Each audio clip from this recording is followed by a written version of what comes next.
Assalamu alaikum, je suis ton frère Mourad ibn Jamel, fondateur de monqouranetmoi.fr, le premier blog francophone consacré à la mémorisation du Coran et consultant en stratégie de mémorisation du Coran depuis 2015. Walhamdulillah.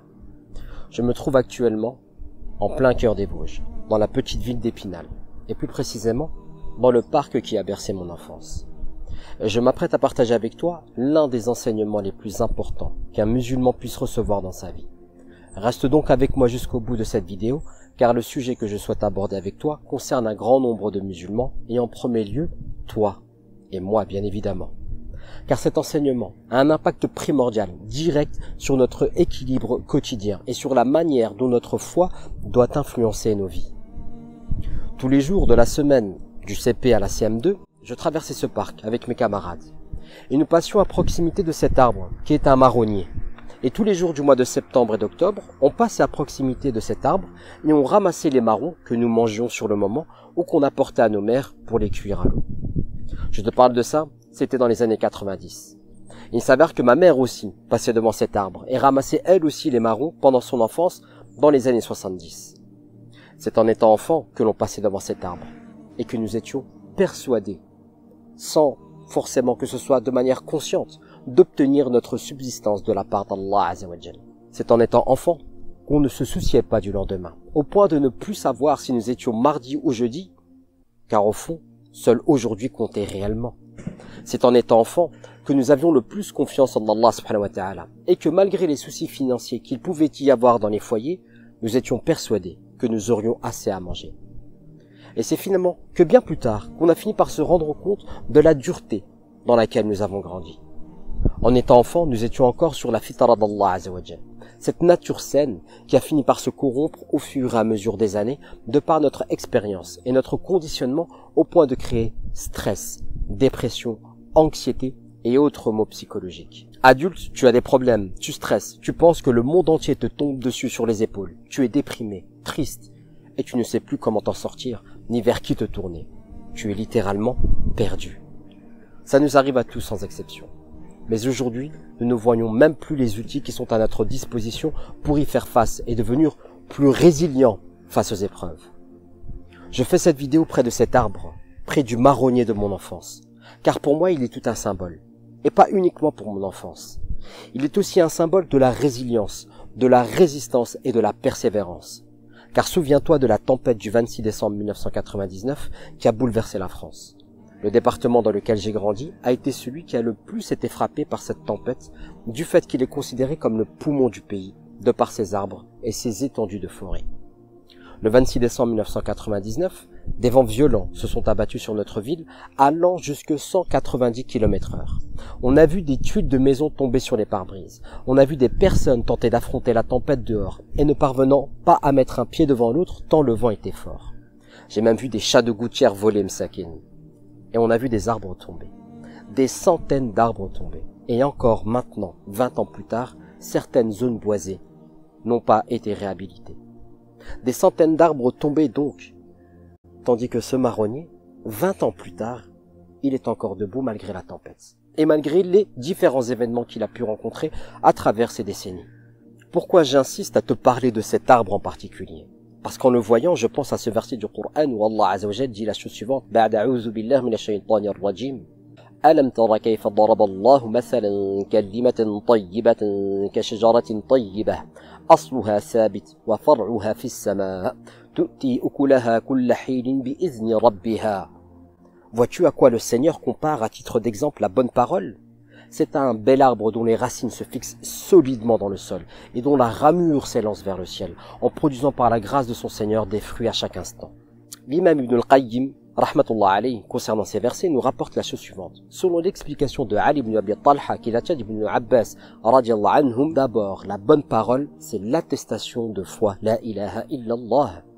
Puis dans la parabole, lorsqu'Allah Azzawajal dit « Kashajaratin tayyibah » tel un bel arbre, il s'agit du croyant. Et nous avons enfin dont les racines sont fermes. Il s'agit donc de la parole la ilaha illallah bien ancrée dans le cœur du croyant.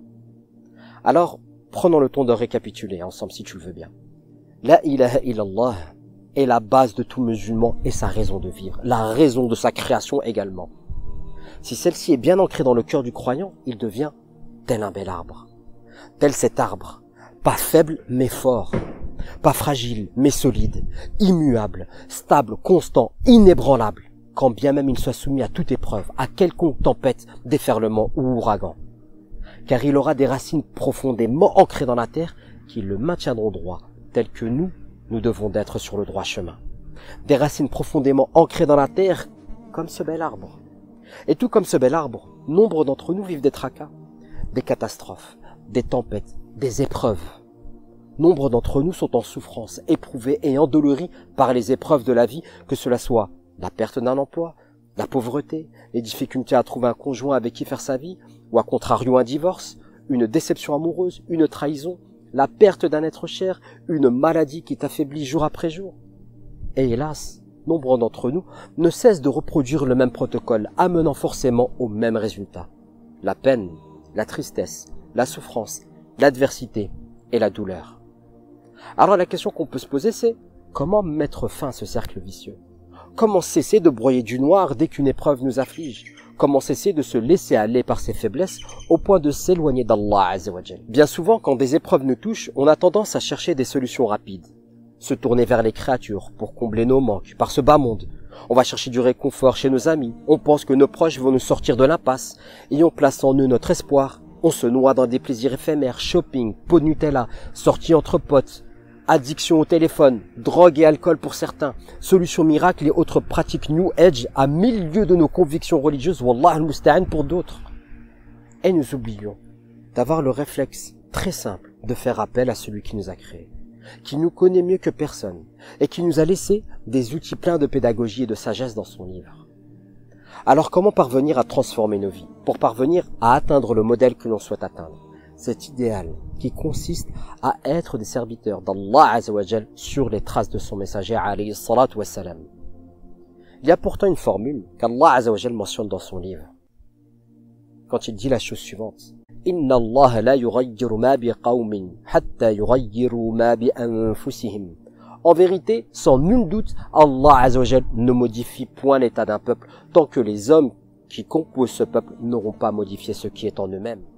Autrement dit, si nous voulons le secours d'Allah Azza wa Jal, il va d'abord falloir faire un premier pas et entreprendre ce périple qui consiste à entamer des transformations internes dans nos esprits et dans nos cœurs. Et nous pourrons alors espérer de vrais changements dans nos vies. Si tu souhaites rompre avec ce cercle vicieux qui te ronge de l'intérieur, que tu souhaites améliorer ta relation avec le monde extérieur et améliorer ta vie en général à la lumière du verset précité, cela passera tout simplement d'abord par changer ce qu'il y a au fond de ton cœur et le nourrir d'une présence plus importante de ton Créateur. Parce que si on finit par faire volte-face à la moindre épreuve ou au moindre coup de vent, c'est tout simplement parce que la ilaha illallah n'est pas ancré en nous, quand bien même nos lèvres ne cessent de le répéter. Parce qu'en effet, quand on se prosterne 5 fois par jour, c'est pas pour la tour Eiffel. On n'est pas des associateurs ou des mouchrikoun. La ilaha illallah est dans notre pratique quotidienne.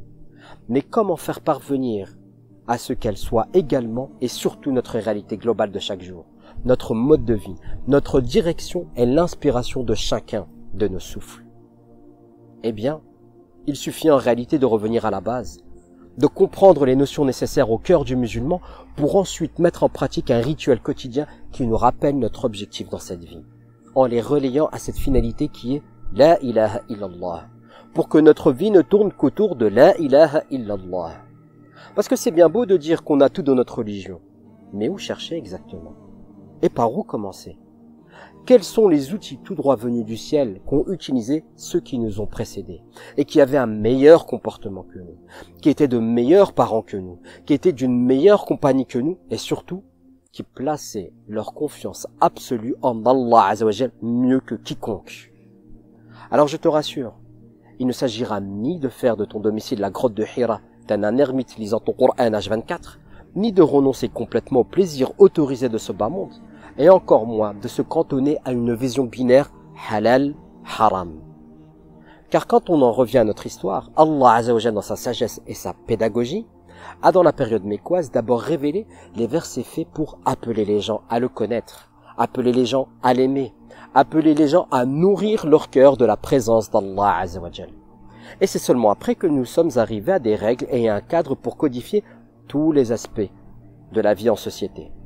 Car on ne peut pas forcer quelqu'un à prier ou à arrêter de boire si tu ne reviens pas d'abord aux bases, à savoir toucher son cœur. Alors comment pouvons-nous y parvenir?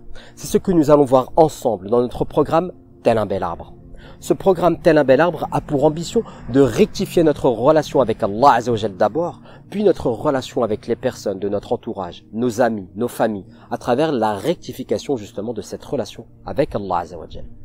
Notre cœur suit un peu le principe des vases communicants, et il faut revenir à un certain équilibre. Si tu diminues un peu de l'amour de cette dunya, tu augmenteras considérablement l'amour d'Allah Azza wa Jal bi'iznillah. Et forcément, ça aura une répercussion sur ta vie. Tu seras aimé d'Allah, tu dégageras plus de lumière, tu seras donc plus aimé des gens, tu auras une meilleure relation avec ces derniers et tu verras un impact positif sur divers aspects de ta vie. Car dans la dépendance à Allah Azza wa Jal, tu auras trouvé ta propre indépendance. Quand je parle de rectifier ta relation avec Allah Azza wa Jal, c'est tout simplement parce que celle-ci est erronée. Nous avons besoin de revoir nos fondamentaux fournis par Allah Azza wa Jal et son messager, alayhi salatu wassalam, pour transformer notre expérience de vie et revenir dans la bonne direction bi'iznillah. On parle d'un bel arbre dont les racines se fixent solidement dans le sol et dont la ramure s'élance vers le ciel en produisant par la grâce de son Seigneur des fruits à chaque instant. Je répète, produisant des fruits à chaque instant.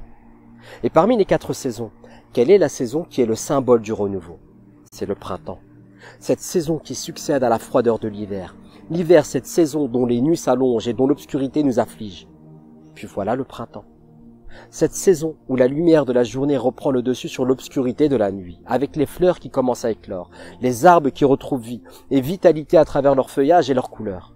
Le printemps, une saison mentionnée pour ses particularités, justement dans cette sublime invocation enseignée par le prophète alayhi salatu wassalam. Allahumma inni abduk, ibnu abdik, ibnu amatik, nasiyati biyadik, madi fi hukmuk, adlun fi qada'uk. أسألك بكل اسم هو لك سميت به نفسك أو أنزلته في كتابك أو علمته أحد من خلقك أو استأثرت به في علم الغيب عندك أن تجعل القرآن ربيع قلبي ونور صدري وجلاء حزني وذهاب همي. Ô Seigneur, je suis ton serviteur, fils de ton serviteur et de ta servante.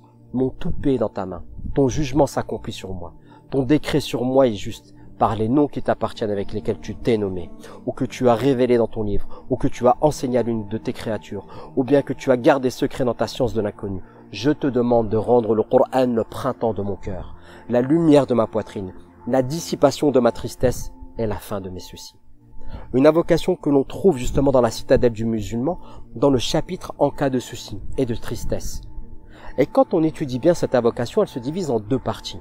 La première partie, c'est du tawhid pur, avec un aveu d'asservissement du serviteur d'Allah Azza wa Jal à l'égard de son créateur. Tandis que la deuxième partie est composée de « Je te demande de rendre le Coran le printemps de mon cœur, la lumière de ma poitrine, la dissipation de ma tristesse et la fin de mes soucis », il s'agit d'un retour aux enseignements du Coran et a fortiori à son complément qu'est la sunna, pour que la parole d'Allah Azza wa Jal devienne le printemps de nos cœurs, la lumière de nos poitrines, la dissipation de nos tristesses et la fin de nos soucis. Et c'est une fois que nous y serons parvenus bi'iznillah, et bi'iznillah uniquement que nous parviendrons à devenir ce bel arbre dont les racines se fixent solidement dans le sol et dont la ramure s'élance vers le ciel, en produisant par la grâce de son Seigneur des fruits à chaque instant, faisant face aux tribulations de la vie, mais restant immuable sur le droit chemin, éprouvé chaque jour de son existence, mais dont le cœur ne bouge pas d'un iota à l'égard de son Créateur. C'est ce que nous tenterons bi'iznillah uniquement de réaliser dans le cadre de ce programme Tel un bel arbre. Voici ce que tu vas découvrir bi'iznillah en rejoignant le programme Tel un bel arbre. Par le biais du programme Tel un bel arbre, tu auras accès à 4 modules ainsi qu'au manuel qui l'accompagne bien évidemment. Le premier module, abordant la question du qalb, le cœur. Il ne s'agira bien évidemment pas d'un cœur de science naturelle, mais il s'agira d'aborder la question du cœur selon une perspective islamique. Pourquoi Allah Azza wa Jalla a créé le cœur? Quelle est sa fonction? Quelles sont les différentes catégories de cœur en islam? Comment le purifier et avec quels outils? Quels sont ces virus qui l'étouffent? Et comment le protéger bien sûr? Le second module s'intitule Introduction à l'amour. Force est de constater que le monde dans lequel nous vivons actuellement nous pousse à chercher l'amour absolu et éperdu, comme si nous devions en être esclaves. La question à se poser, qu'est-ce que l'amour? D'où provient ce sentiment si particulier? Que nous enseigne Allah Azza wa Jal et son messager alayhi salatu wassalam à ce sujet? Quelles sont les conséquences d'un amour dirigé vers de mauvaises choses et comment rectifier cette mauvaise trajectoire? Dans le troisième module, intitulé Difficultés, épreuves et peines, nous apprendrons comment couper court aux souffrances que l'on peut rencontrer dans ce chemin qu'est la vie en comprenant les bénéfices que nous avons à en tirer en tant que croyants en termes de récompense auprès d'Allah Azza wa Jal. Ceci nous permettant de développer une résilience face à l'épreuve qui nous maintienne sur le chemin de la droiture. En d'autres termes, comment continuer à avancer, à se rapprocher d'Allah Azza wa Jal alors que nous sommes éprouvés. Puisque, ne l'oublions pas, nous serons éprouvés jusqu'à la fin de nos jours.